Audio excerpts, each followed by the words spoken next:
ध्यान दो हुआ, इकाई कितना है, 3 है, कितना है हुआ 3 है ना। मुद्रा, बचत और साख, क्या है हुआ, मुद्रा, बचत एवं क्या है साख, मुद्रा, बचत एवं क्या है साख। ध्यान देना, मुद्रा है क्या है ना, मुद्रा क्या है हुआ मुद्रा, ध्यान देना। तो भारत सरकार द्वारा मान्यता प्राप्त, भारत सरकार द्वारा मान्यता प्राप्त, जनता द्वारा स्वीकृत है ना, एक वैसे वस्तु जिसके माध्यम से किसी चीज को खरीदा या बेचा जा सके उसे मुद्रा कहते हैं। क्या कहते हैं, मुद्रा। वो क्या बोल रहे हैं, भारत सरकार द्वारा मान्यता प्राप्त, जनता द्वारा स्वीकृत, एक वैसे वस्तु जिसके माध्यम से किसी चीज को खरीदा या बेचा जा सके उसे मुद्रा कहते हैं। क्या कहते हैं, मुद्रा।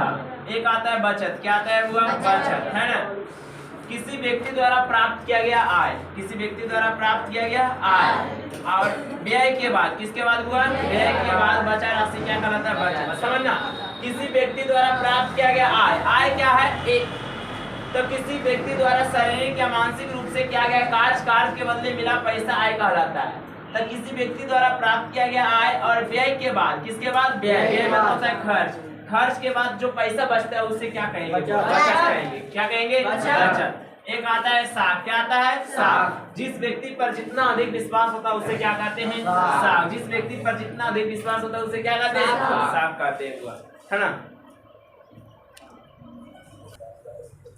देखो, वस्तु विनिमय प्रणाली की कठिनाइयां, वस्तु विनिमय प्रणाली की क्या है हुआ कठिनाई, समझना। पहला है हुआ आवश्यकता के दोहरे संयोग का अभाव, है ना, आवश्यकता के दोहरे संयोग का अभाव, मतलब वस्तु विनिमय प्रणाली में एक व्यक्ति की जो आवश्यकता होती थी दूसरे व्यक्ति से पूरा नहीं हो पाता था हुआ। वस्तु विनिमय प्रणाली में एक व्यक्ति की जो आवश्यकता होती थी वो दूसरे व्यक्ति से पूरा नहीं हो पाता था। अगर उसको अभी जरूरत है चावल का, चावल है ये नहीं दूसरे व्यक्ति के पास, तो पूरा हो पाएगा। वस्तु विनिमय प्रणाली में हुआ एक व्यक्ति की जो आवश्यकता होती थी दूसरे व्यक्ति से पूरा नहीं हो पाता था। दूसरा पॉइंट, मूल्य के समान मापक का अभाव, वस्तु विनिमय प्रणाली में किसी भी वस्तु का सही मूल्य की जानकारी नहीं हो पाता था। बता, चावल, तेल और घी में, तेल और घी उस समय उसका सही मूल्य की जानकारी ही नहीं होता था, इसलिए जो है वो तेल दिया तो घी दे दिया, इस तरह से लेन देन किया जाता था। वस्तु विनिमय प्रणाली में हुआ मूल संचय के अभाव, वस्तु विनिमय प्रणाली में किसी भी वस्तु को अधिक दिनों तक जमा करके रखना संभव नहीं होता था। चावल या गेहूं या कुछ भी उसको अधिक दिनों तक जमा करके नहीं रख सकते हुआ, है ना। विभाजन का अभाव, वस्तु विनिमय प्रणाली में किसी भी वस्तु को बांटना संभव नहीं होता था।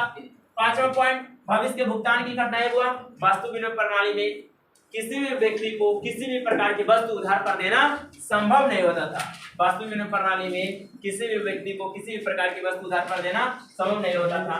और छठा पॉइंट है हुआ मूल हस्तांतरण की समस्या, वस्तु विनिमय प्रणाली में एक स्थान की संपत्ति को बेचकर दूसरे स्थान की संपत्ति को खरीदना संभव नहीं हो पाता था। आजकल जो है गाँव की संपत्ति को बेचकर जैसे है ना, तो पैसा भी कन्वर्ट नहीं हो जाता है, पैसा देता है उसके बदले, तो उसके बाद जो है हम भी पैसा देकर दूसरे जगह खरीद लेते हैं, वैसे होता है। लेकिन उस समय नहीं होता था बुआ, मैंने एक स्थान की संपत्ति को बेचा दूसरे स्थान की संपत्ति को खरीदना संभव नहीं हो पाता था। वस्तु ये क्या है बुआ, सभी वस्तु विनिमय प्रणाली की क्या है कठिनाइयां है।